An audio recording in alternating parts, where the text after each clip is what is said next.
Olá, seja bem-vindo a mais um Band Entrevista, que hoje vai falar sobre sucesso. Por que algumas pessoas têm mais sucesso que as outras? Aprendizagem contínua, trabalho duro, dedicação, afinal, qual a receita para trilhar um caminho de reconhecimento e vitórias?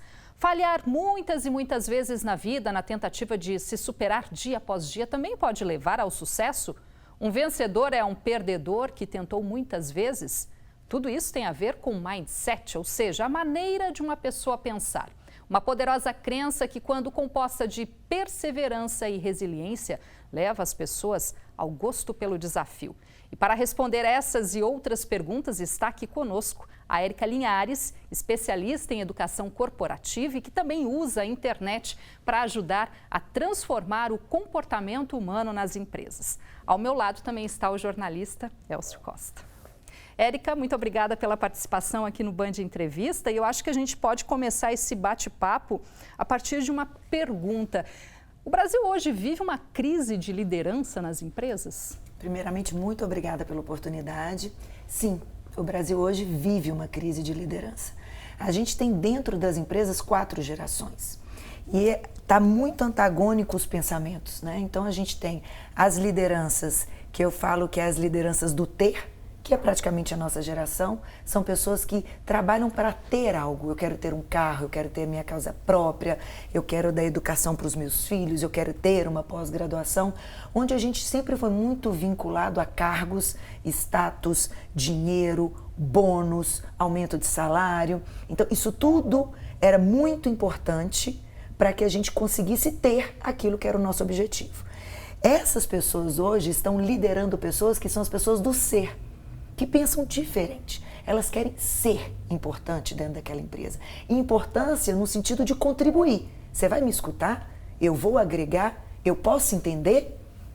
Então eles precisam ser pessoas do bem, onde eles é muito importante para eles propagar o propósito. Mas por que essa empresa faz isso? Isso tem alguma coisa a ver comigo? Isso faz parte do meu entendimento do que é certo? Antes a gente não se preocupava com isso.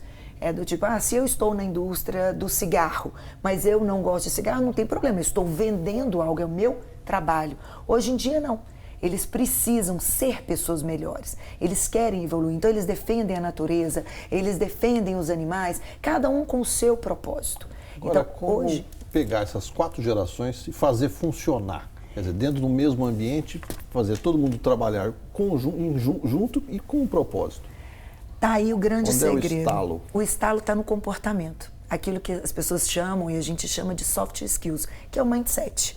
Onde que está? As pessoas têm que aprender a ter empatia, tolerância, a entender que eu não sou o centro do mundo, eu não sei tudo e que a inteligência coletiva é soberana e que eu vou ter coisas a agregar a essa nova geração, como, por exemplo, a resiliência, a doutrina, o respeito, o saber, a disciplina.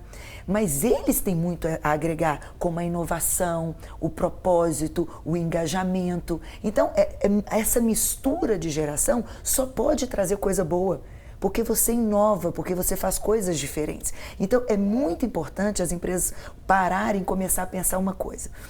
Elas gastam muito dinheiro pensando no comportamento do cliente, em agradar o cliente, e tá tudo certo, tem que fazer isso, afinal de contas é o que todo mundo fala, paga nossas contas, e gasta muito dinheiro com treinamentos técnicos, um novo software, a técnicas de venda, e não gastam praticamente nada na parte comportamental. O que eu vi durante toda essa minha jornada de trabalho, que foram mais de 20 anos, mais de 15 mil pessoas já passaram sob a minha gestão, mais de 700 parceiros, as pessoas que prosperaram na vida, elas não tinham a mesma grade curricular. Elas não estavam do mesmo patamar técnico, mas elas tinham exatamente a mesma postura diante da vida. Olha, antes de entrar nessa questão de preparação pessoal, grade curricular, o empresário ele está aberto a escutar, por exemplo, que ele também precisa se reciclar, está aberto a mudanças e não só ele é o líder e as pessoas têm que fazer o que ele determinou como padrão dentro da empresa? A grande maioria não. Hoje a gente vai ter que quebrar esse tabu no Brasil, onde os líderes precisam entender que as pessoas saem da empresa por causa do líder imediato. Então, aquela era do manda quem pode, obedece quem tem juízo, ainda agradeça por você estar aqui neste trabalho, essa era ela não existe mais. A gente não faz mais, a gente não contrata mais pessoas braço. A era da fábrica acabou. A gente contrata capital intelectual. E para isso, o líder precisa ser admirado. O líder precisa passar confiança. O líder precisa proporcionar um ambiente onde as pessoas conseguem ter qualidade de vida. Com isso, o cérebro oxigena, as pessoas se sentem confortáveis no sentido de confiança, não confortável no sentido de não entrega, mas no sentido de confiança e passam a entregar. Elas passam a não manipular mais. O brasileiro ele tem muito medo de falar a verdade. Porque vamos falar, a gente vive num ambiente de opressão, não tem empregabilidade plena no Brasil. A pessoa tem medo de ser demitida e aí ela não fala a verdade. Então ele manipula, ele dissimula, ele vai falar o que você quer escutar. Portanto, ele não agrega.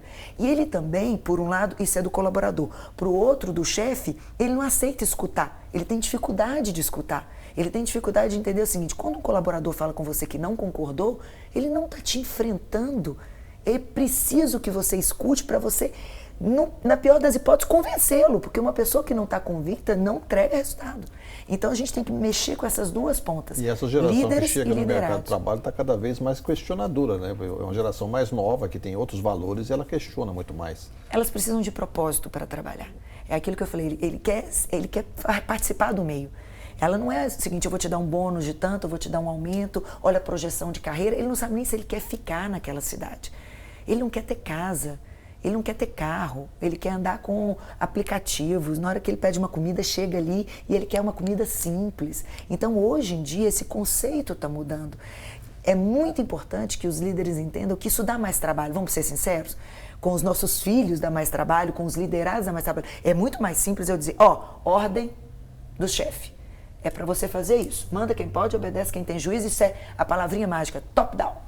Mas tem um momento que precisa dessa regra também, né? A gente vê essa liderança muito questionadora, mas isso não pode abrir margem para confundir com o desrespeito, por exemplo, né? Quando saber que o questionamento não está sendo um abuso, por exemplo, numa relação entre liderado e um funcionário? De novo, entrou em comportamento. Tá vendo como as empresas têm que focar em comportamento? Sempre você tem que abrir espaço para discussão. Antes de uma estratégia estar fechada, tem que haver espaço para discussão. E tem que haver um ambiente favorável para isso, para que as pessoas falem a verdade. O que você mais vê na empresa são as pessoas assim. O chefe entra e fala, vamos fazer isso, isso, isso. Quando ele sai, um olha para o outro, não vai dar certo. Mas ninguém falou com ele, porque tem medo. Porque tem medo. Então tem que ter esse espaço, as pessoas vão falar. Então está na hora de você ver se vai mudar, se vai agregar ou se não vai mudar. O colaborador também tem que entender que de vez em quando ele dá ideia ruim, é normal. E não é porque ele não está sendo escutado, é porque a ideia dele para aquele momento não coube o que tem. Uma hora encaixa, outra hora não encaixa. Então, o chefe tem que saber escutar, mas o colaborador também. Porque pode ser que a volta seja, neste momento não dá para fazer isso, por uma questão de margem, por uma questão de mercado, ele tem que saber escutar ou não. Na hora que, uma vez decidido, depois de discutido, é hora de implementar. Como se a ideia fosse sua. Mesmo se naquele momento, naquele debate de ideias, as pessoas não aceitaram a tua ideia, não interessa, elas te escutaram, te explicaram por que aquilo não vai ser colocado, agora você pega aquilo como se fosse seu e implementa, porque é assim que a gente tem que fazer. Tá certo, Érica Linhares, especialista em educação corporativa, segue com a gente depois do intervalo. Band Entrevista volta em instantes.